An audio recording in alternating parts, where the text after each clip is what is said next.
From Global British Columbia, NewsHour Final with Aaron MacArthur.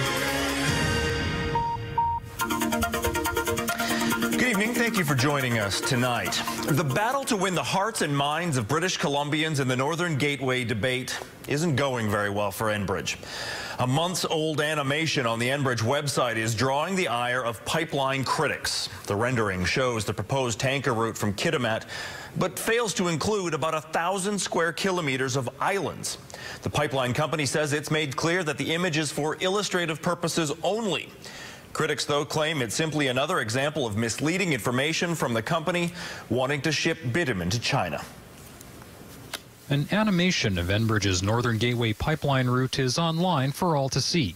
The proposal for bearing bitumen from Alberta to the BC coast using Douglas Channel from Kitimat to access the Pacific Ocean.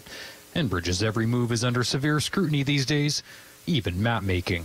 Missing from the model of the Douglas Channel is over 1,000 square kilometers of islands. The wide-open channel doesn't exist. Tankers will navigate a much more complicated route. A dozen or more islands are missing from Enbridge's version, not showing the winding path to the open sea. They made choices in how they animated this route, and I see that there are islands left, like Banks Island, right around the mouth of the channel. But they made the choice, and to me, that's a very deliberate choice, to remove all of the islands from Douglas Channel.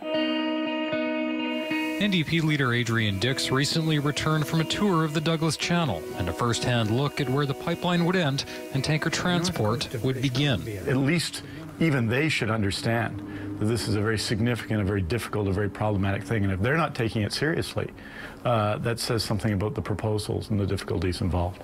Enbridge opponents have jumped on the discrepancy. They gathered to discuss Kinder Morgan's pipeline expansion, but these days in BC bring up oil transport, and discussion surely turns to Northern Gateway. It's almost amazing watching how badly Enbridge is bungling this whole campaign.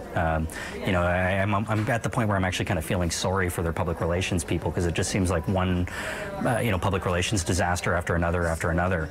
You know, to represent the Douglas Channel and just leave out the majority of the danger in the midst of it.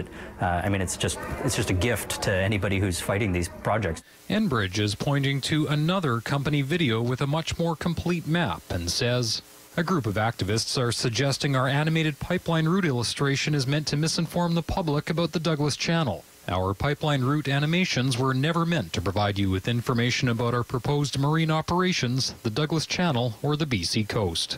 In fact, several times during the pipeline route video, a message states, the animation is for illustrative purposes only. It is meant to be broadly representational, not to scale. This is the Douglas Channel, a safe, well-traveled passage from Kitimat to the Pacific Ocean that tankers have been using for decades. Enbridge's public relations battle is theoretically separate from its need to convince the Federal Joint Review Panel the pipeline is safe. This week, the panel demanded the damming report on the 2010 oil spill into Michigan's Kalamazoo River be entered into evidence.